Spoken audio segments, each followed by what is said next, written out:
약속의 이름 최승건입니다. 자, 오늘 세도정치와 우리가 농민봉기에 대해서 교재 47쪽, 48쪽에 있는 내용들 알아보도록 하겠습니다. 여러분들 뭐 너무나 잘 아시는 그런 부분들이기도 하지만 또 여기에서 이제 중요한 부분들 몇 가지만 좀 짚어가지고 꼭 챙겨서 가시기 바라고요. 우선 이제 제가 필기를 좀 해야 될 것 같아가지고 제가 이제 요거 좀 준비를 했습니다. 우선 세도 정치는 어느 기간 때 일어났는가 그 흐름을 여러분들이 조금 알아주셔야 되겠다라는 겁니다. 그 흐름이 굉장히 중요하다라는 거죠. 자, 우선 이렇게 쭉 이제 역사의 흐름을 이렇게 놓고 봤을 때에 여기 1800년도예요. 1800년도. 요때 이제 정조가 죽습니다. 정조가 요 앞에는 이제 정조가 있었고, 그러면 어린 임금인 누가 즉위를 하죠? 순조가 즉위를 하죠. 자, 임금이 어릴 경우에는 이제 수렴청정을 하죠. 그리고 나서 이제 헌종이 즉위를 합니다. 헌종. 얘도 힘 없어요. 그 다음에 철종이 즉위를 해요. 철종이 즉위를 하고 1863년도에 고종이 즉위를 합니다. 고종의 아버지가 바로 누구냐면 흥선대원군이에요. 그래서 요때 약 60여 년 여기죠. 요 60여 년 동안을 우리가 세도정치 기간이다라고 하는데, 이 세도정치 기간에 세도가가 집권했기 때문에 그래요. 그래서 순조 때는 왕실의 외척인 안동 김씨, 그 다음에 헌종 때는 풍양 조씨가, 그 다음에 철종 때는 다시 안동 김씨, 대표적인 세도가 집안입니다. 얘들이 하게 되는 거예요. 얘네들이. 그러면 얘네들은 붕당으로 보게 되면 뭐냐? 노론 벽파에 해당해요. 벽파가 뭐라고 그랬죠? 사도세자의 죽음을 당연하게 생각하는 거. 이 가운데서도 특정 가문인 얘네들이 하게 되더라. 그럼 국정을 농단하는 세력이 되는 거죠. 옛날에는 국정농단을 어떻게 본다면 붕당 자체에서 했다고 본다면 지금은 이제 한 개의 가문이 하게 되는 거예요. 가문이. 그러면 이 기간이 조선시대의 역사 기간 동안에 가장 부패하고 무능하고 어려웠던 시기다라고 보시면 됩니다. 그래서 이때에 농민봉기가 가장 많이 일어나고, 시간이 지나면 지날수록 어때요? 부패도가 더 세지죠. 그래서 철종 때에 농민봉기가 전국에서 가장 들끓었던 그러한 배경 속에서 흥선대원군 집권을 하게 된 것이고, 이러한 배경 속에 집권을 했기 때문에 흥선대원군이 뭐를 할 수 있었던 거예요? 개혁 정치를 할 수 있게 됐던 것이다라는 겁니다. 자, 이러한 것들을 우리가 한번 알아보도록 하겠습니다. 세도 정치. 자, 그 보시면 왕실과 혼인 관계를 맺은 후에 소수 가문이 권력을 독점하는 것이죠. 그래서 헌종 때에 순조 때에 안동 김씨, 이름 하나 정도는 여러분들이 기억해 주세요. 김조순입니다. 조순. 그 다음에 헌종 때에 풍양 조씨가 있었고, 그 다음에 철종 때에 안동 김씨가 있습니다. 어느 시험 문제에 이것이 나와요? 풍류 가객이죠. 누가 있습니까? 김삿갓이 있죠. 김삿갓 노래도 이렇게 하는데, 이러한 어떤 이제 삿갓을 이렇게 딱 쓰고 이제 돌아다니지 않습니까? 이런 삿갓을 쓰고. 그래서 왜 삿갓을 쓰고 돌아다니느냐? 왜 삿갓을? 하늘을 우러러 볼 수가 없다라는 겁니다. 왜 하늘을 우러러 볼 수가 없느냐? 나의 조상들이 국정을 농단했던 안동 김씨 가문임을 나중에 알았던 것이죠. 그래서 그러한 것들, 그래서 안동 김씨와 깊은 관련이 있다라는 거, 그 얘네들이 국정을 농단했던 세력이었다 보겠습니다. 자, 그러면 세도 정치 때에 어떻게 되냐면 가장 중요한 것이 바로 이 삼정의 문란이다라는 거죠. 세 가지 세금 제도의 문란이다, 조세 제도의 문란이다라는 겁니다. 특정 가문이 정권을 농단하다 보니까 얘네들 가문으로 들락거리는 세력들이 많아지죠. 그죠? 그러면서 이제 뭐가 되는 거예요? 얘들이 짱이니까 과거제가 문란해져 버려요. 과거제 문란해져 버려요. 그러면서 이제 매관매직을 하게 됩니다. 매관매직. 매관매직의 대표적인 것이 공명첩이에요. 공명첩. 즉 관직을 임명하는 교소가 있는데, 이 교소에 이름 쓰는 난이 비어져 있어요. 그러니까 안동 김씨나 풍행조 씨한테 이걸 돈을 이만큼 들고 갖다 주면 여기에다가 돈을 받아먹고 이름을 써주는 거죠. 그러면 이렇게 해서 관리가 된 애들이 어떻게 하겠습니까? 자기가 관리되고 나서 본전 뽑아야 되잖아요. 그럼 백성들 수탈하는 겁니다. 그래서 삼정의 문란이 나타난다라는 겁니다. 삼정은 그게 전세, 군포, 황곡 이렇게 돼 있는데, 전세부터 보겠습니다. 본래 규정 보기. 본래 규정 토지 1결당 보통으로 쌀 20말 정도를 거둬들이는데 여러 가지 명목을 붙여가지고 더 몇 배 이상 거두들이더라라는 얘기입니다. 자, 균역법 군포 보겠습니다. 균역법 실시 이후에 1년에 군포 한 필만 내면 됐어요. 그런데 여기에 부정이 나타나는데 황구, 첨정, 백골징포, 인징, 족징들이 나타난다. 황구라는 게 뭐냐면 어린 애기들의 입을 비유한 표현이에요. 어린 애기들 입이 이렇게 있잖아요. 그래서 누렇게 입이 보였나 봐요. 그래서 어린 애기들에게 군포를 부과합니다. 백골징포, 백골 해골이죠. 죽은 사람에게 군포를 부과해요. 인징 이웃입니다. 도망간 이웃의 몫을 네가 내거라. 여러분들 조선시대 때에 뭐가 있었어요? 오가작동법이 있었죠. 5개의 가구를 5개의 가구를 한 개의 통으로 만들었죠. 그러면서 서로 감시하게끔 만들었죠. 이거 똑같은 부분이에요. 인징. 제가 도망갔어. 그럼 걔네들 그 가구의 몫을 네가 내야 돼. 족징. 도망간 친족들, 친척들의 몫을 내게 하는 거. 이것이 군포의 문란이다라는 겁니다. 그 다음에 이 셋 중에서 가장 문란했던 것은 환곡이에요. 환곡. 원래 환곡은 복지 시스템입니다. 빈민구제법이에요. 자, 환곡, 곡식이 돌아와요. 언제 돌아와? 가을에 돌아와. 봄에 관청에서 곡식을 빌려주었다가 가을에 약간의 이자를 붙여서 갚게 해주는 제도인데 여기 보시면 이자가 어마어마하게 고리대처럼 돼버리죠. 고리대처럼. 근데 중요한 거는 나 받기 싫어. 받기 싫은데 강제로 돼야 한다. 그래서 곡식을 받아와서 봤는데 결을 섞여 있고 그 다음에 곡식을 아예 안 주기도 하고 이자만 거두기도 하고 이렇게 돼버리더라는 얘기죠. 이것이 바로 황곡제도의 문란이었다라는 겁니다. 그러면 백성들의 생활은 도탄에 빠지죠. 도탄에 빠져가지고 이제 어떻게 되느냐? 거기에 대한 백성들의 대응은 뭐가 있느냐? 우선 소극적인 대응이 있어요. 소극적인 대응이 있고 적극적인 대응이 있어요.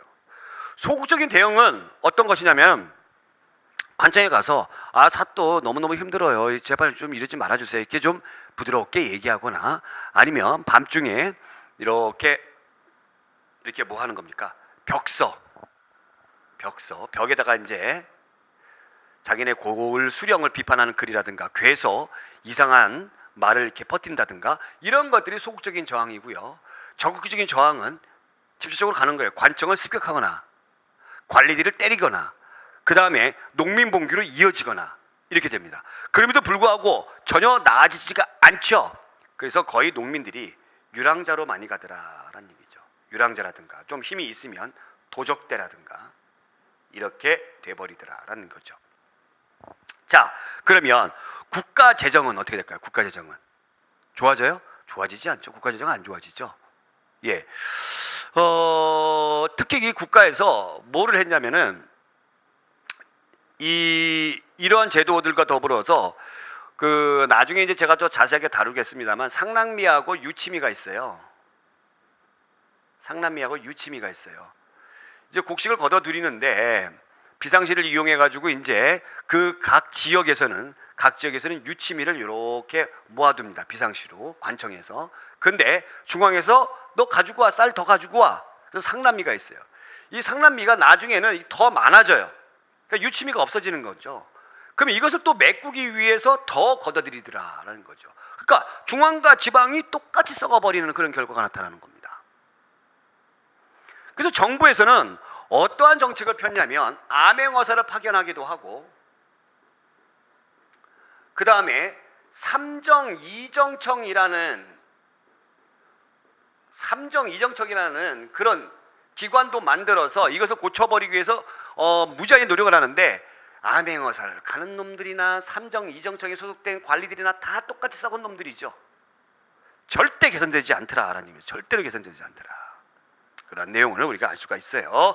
자, 그러면 48페이지에 나와 있는 농민봉기의 발생에 대해서 한번 알아보겠습니다. 농민봉기의 발생. 우선 홍경래의 난부터 들어가 볼게요. 자, 홍경래의 난은 1811년 순조 때 즉위했습니다. 순조 때 일어났던 것이죠. 순조 때 일어난 것이죠. 순조 때. 원인은 평안도 지역에 대한 차별 대우, 그 다음에 삼정의 문란과 탐관오리의 수탈 때문에 일어났다. 이게 간단하게 딱 됐는데 한번 제가 보겠습니다. 이 원인이 어떻게 됐느냐. 평안도 지역에 대한 차별, 특히 이제 이북 지역에 대한 차별이죠. 이 지역 같은 경우는 전란이 많이 있었죠. 또 여진족과 붙어 있는 곳이죠. 그러니까 전란이 많이 있다 보고, 그러다 보니까 이쪽 지역 사람들이 어떤 좀 평안하게 오랫동안 그 지역에서 세력을 기반으로 해가지고 성장할 수 있던 기반이 미약해요. 그러니까 뭐라 그러죠? 사족의 기반이 미약하더라라는 얘기죠. 사족의 기반이, 사족이라는 건 이제 양반 가문들 얘기하는 거죠. 기반이 미약합니다. 전쟁 등 이런 것들 많이 일어나다 보니까 기반이 미약해요. 자, 이런 기반 속에서 또 그다음에 태조 이성계도 이쪽 지역 출신인데 그거를 좀 숨기려고 많이 노력을 해요. 그래서 이제 본관도 전주로 하고 전주 이신이 뭐 이런 식으로 하고, 예, 이쪽 지역이라는 걸 별로 싫어합니다. 그래서 이 뭐 이성계의 가문을 여진족으로 보는 사람들도 있고 막 그렇게 하거든요. 그래서 의도적으로 정부가 좀 여기를 좀 등한시하는 경우들도 있었어요. 자, 또 한 가지 또 뭐가 있냐면 사족의 기반이 미약하고, 또 그 다음에 어떤 부분이 있었냐면은 이쪽 지역이 이게 전쟁이 많이 일어났는데 인구는 오히려 늘어나더라라는 얘기입니다. 왜 일어날까요? 청나라 무역을 많이 하게 되면서, 대청 무역을 하게 되면서 공무역, 사무역을 많이 해요. 개시우시 막 많이 해요. 그러면서 이제 여기에 거상들이 자리를 하게 되는 거예요. 나중에 상업활동 하겠습니다만 청나라 무역을 해가지고 성장했던 거상이 대표적인 게 만상이 있죠. 평양 지역으로 했던 것이 이제 그 유상이 있죠. 이 거상들이 많이 하게 되는 거예요. 거상들이 또 많이 하게 되고, 자, 그리고 또 이제 이 거상들이 나중에 뭐가 되냐면 향임직으로 가요. 향임직. 그러니까 지방마다 그 지방 양반들이 모여 있는 향회가 있거든요. 이 향회의 간부입니다. 그러니까 양반들이 몰락을 하게 되고 이 돈 있는 이런 사람들이 이제 이쪽으로 들어오게 되는 거죠. 이 향임직들이 누구하고 이 수령하고 대립을 하게 되는 거예요. 수령은 어디서 오는 거죠? 중앙에서 오는 거죠. 근데 평안도 지역 사람들은 양반임에도 불구하고 높은 요직에도 못 가고 막 이렇게 돼버리다 보니까 이쪽 수령들이 와가지고 얘네들하고 마찰을 빚는데, 향임직으로 들어오는 사람들한테 수령이 뭘 받냐면 돈을 받습니다. 돈을 받아요. 나 향임직 하기 싫어. 근데도 억지로 막 끌어들여서 돈을 받아요. 돈도 조금 받겠어요? 많이 받죠. 그러면 이러한 것들 어떤 대립관계가 있더라라는 얘기죠.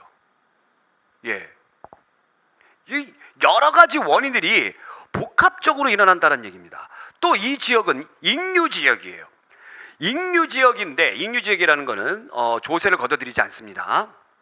그러니까 그 대신 걷어들인 조세를 뭘로 해라? 그 지역의 국방비와 사신 접대비로 사용하거라. 특히 이 사신 접대비에 얘네들이 엄청나게 수탈을 해버리는 거예요. 그러니까 백성들의 삶도 굉장히 힘들어지게 되는 것이죠. 여기 탐관오리 수탈 여기 나와져 있고, 그렇죠? 그러니까 이러한 배경들을 전반적으로 여러분들이 이해를 해 주시기 바랍니다. 또 이 지역을 무시해가지고 어떻게 합니까? 이 지역은 유배들을 많이 보냈어요. 제주도처럼 유배지입니다. 유배지. 그래서 이 과거에도 실패하고 몰락한 양반 집안인 이 홍경래, 이 몰락한 양반을 우리가 잔반이라고 부르거든요. 잔반. 이 몰락한 양반, 잔반이라고 그러거든요. 얘네들 주도를 해가지고 평안도 지역에서 들고 일어나는데, 초창기 때는 얘네들, 이런 거상들, 이런 향임들이 진출했던 이런 사람들이 여기를 지원해 줄 수가 있었던 거예요. 그래서 경제적인 어떤 기반이 잘 마련되어 있던 거죠. 그 이후에 가난한 농민이라든가 이런 사람들이 들어오는데, 처음에는 이 사람들 안 들어와요. 처음에 이 사람들 안 들어오는데 정부군이 여기를 탄압하는 과정에서 아무 관계가 없는 이 지역에 있는 농민들을 무지막지하게 죽입니다. 그러면서 홍경래가 있는 그런 곳으로 도망을 가요. 이 사람들은 들어오고 얘네들은 또 빠져버려요. 자, 어찌됐건 1년 동안이나 이 지역에서 항거를 하다가 결국엔 실패로 끝난다라는 얘기입니다. 근데 여기에 또 한 가지 챙겨주셔야 되는 것이 정감록의 예언사상을 이용하여 봉기를 이끌었다는 부분이 있습니다. 정감록이라는 게 바로 뭐냐면 예언사상인데, 이씨 왕조가 몰락을 하고 정도령이 와가지고 세상을 구원해 줄 것이다 라는 일종의 예언서죠. 그래서 이것을 이용하면서 이씨 왕조가 망할 때가 됐다라는 것도 홍경래의 난에 원인이 되기도 했다라는 거죠. 결국에는 정수성 싸움에서 진압을 당했다라는 겁니다. 의의 보겠습니다. 저항과 변혁의 상징으로 인식되어 이후에 농민봉기에 큰 영향을 주었다라는 겁니다. 자, 여러분들 여기에서 홍경래의 나는 지방에 대한 어떤 차별 대우, 뭐 삼정의 문란, 탐관오리, 수탈 이런 것들을 개혁해야 된다라고 이야기를 했어요. 그래서 이것이 나중에 어떤 선례를 남겼다라는 겁니다. 선례를, 야, 이런 일들이 있었어. 선례를 남겼다라는 거예요. 그래서 농민봉기에 큰 영향을 주었다. 근데 한계가 있습니다. 이 한계도 여러분들이 알아두시기 바랍니다. 어떤 한계가 있느냐? 봉건 제도의 개혁은 미흡했다라는 겁니다. 즉 농민들이 들어오긴 했습니다만 정말 농민들을 위한 토지제도의 개혁이라든가 이런 것들에 대한 개혁은 미흡을 했다라는 부분들이 여기에 나타나져 있다. 이것도 꼭 챙겨주시기 바라고. 자, 그 다음에 임술농민봉기 보겠습니다. 1862년, 즉 고종이 즉위하기 1년 전이죠. 철종대입니다. 철종대. 역시 마찬가지로 삼정의 문란과 탐관오리의 수탈이죠. 특히 이제 진주에서 일어나는데 경상 우병사 백낙신이에요. 이름도 그냥 좀 못되게 생겼죠. 백낙신의 수탈 때문에 이렇습니다. 역시 잔반인 그 지역에 몰락한 양반인 유계춘, 이 계춘이 형님이 따집니다. 당신 너무하는 거 아니요? 좀 따졌어요. 딱 가서 딱 했어요. 그랬더니 들어주기는커녕 곤장을 쳐서 내쫓아버리더라. 그래서 유계춘을 중심으로 해서 진주에서 봉기를 했습니다. 그래서 진주성을 점령하기도 해요. 물론 성공하지 못한 사건이긴 합니다만 이게 중요한 게 있어요. 이 임술농민봉기는 전국적인 봉기의 확산의 계기가 되었다라는 겁니다. 이 대표적인 난이기예요. 홍경래의 난, 임술농민봉기. 이 외에도 아주 자잘한 난들이 굉장히 많아요. 그 전국적인 농민봉기의 확산이 되면서 성격이 뭐냐면 하층민들의 자각운동으로 일어났다라는 거예요. 원래 뭔가 난이 일어나게 되면은 누군가 리더가 있고 뭐 이렇게 하는데 그래서 우리 너무 힘든 거 아니야? 그래 같이 일어나자. 이렇게 난이 일어나는데 자각운동, 스스로 깨닫는 그런 성격으로 확대가 되었다라는 거죠. 이렇게 확대가 되면서 홍경래의 난이 됐든 임술농민이 됐든 하면서 나중에 여기에서 깊게 농민들에게 뿌리를 내렸던 종교가 있습니다. 그것이 바로 뭐예요? 동학이죠.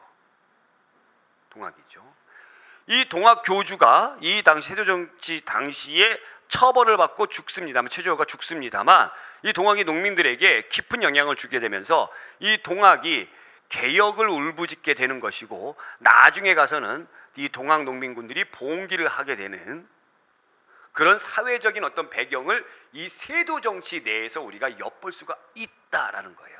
그래서 역사는 원인이 없는 건 없어요. 다 원인이 있습니다. 그 원인 때문에 뒤에 있는 어떤 사건, 결과가 나타나게 된다라는 것을 여러분들 꼭 챙겨주시기 바라고. 여기 이제 나와 있죠. 이 지도 잠깐 보겠습니다. 지도 잠깐 볼게요. 홍경래의 난, 이 지도 보면서 이쪽 서북지방이죠. 예, 서북지방. 심지어 뭐 이런 예문도 사료도 나와요. 서북지방의 양반들은 노비들도 존경하지 않는다, 반말 찍찍거린다, 이런 예문도 나오고, 홍경래의 난과 관련된 것이고, 이쪽을 중심으로 해가지고 난을 일으켰다. 어디 싸움에서? 정수성 싸움에서 패해서 1년 만에 실패를 하게 됐다라는 겁니다. 자, 그 다음에 1862년에 계령에서 농민봉기가 또 일어났고, 그 다음에 여기 진주 농민봉기가 또 일어났습니다. 진주 이쪽에서 일어났던 전국적인 농민의 자각운동이죠. 자, 그 다음에 이제 여기 보시면 이 점이 있습니다. 파란 점이 철종 때의 농민봉기 지역이고, 뭐 이렇게 흐리뭉탱이 고종 때의 농민봉기 지역이에요. 그러니까 흥선대원군이 집권했을 때 그 당시에도 집권 초반기에도 농민봉기가 많이 일어났다. 점점이 되게 많죠. 점점이 되게 많아요. 그러니까 어느 점이 제일 많아요? 푸른 점이 제일 많아요. 푸른 점이 많아서 철종 때가 가장 농민봉기가 많이 일어났던 시기다라고 보시면 되겠습니다. 아시겠죠? 이 푸른 점이 제일 많으니까. 자, 이래서 세도 정치 기간 동안에 이러한 일들이 자행이 되었다라는 것을 여러분들이 참고로 참고가 아니라 꼭 잘 해주시기 바라고요. 특히 홍경래의 난, 진주 농민봉기 같은 경우에는 농민들이 많이 주도했지만, 홍경래의 난은 잔반, 이 사람이 잔반이잖아요. 잔반의 홍경래의, 그 다음에 거상들, 그죠? 그 다음에 신향이라고 불러요. 신향. 그러니까 새롭게 그 향유에 진출한 사람들. 그 신향들이 누가 있어요, 여러분들? 분홍층이라든가 이런 거상들이라든가 이런 사람들이 있죠. 또 그 다음에 잠체는 이제 국가 몰래 이제 이렇게 채굴을 하는 거예요. 근데 나중에 이 잠체를 국가가 허용해 줘요. 왜냐면 청나라의 교역이 막 성행하게 되면서 청나라에서 물건을 가지고 오게 되면은 그 대가로 뭘 줬냐면 은을 줬거든요. 그러니까 국가적인 차원에서 이 은이 많이 필요했는데 이 은을 캘 사람들이 많이 부족했어요. 그래서 이 잠체를 그냥 허용해 줍니다.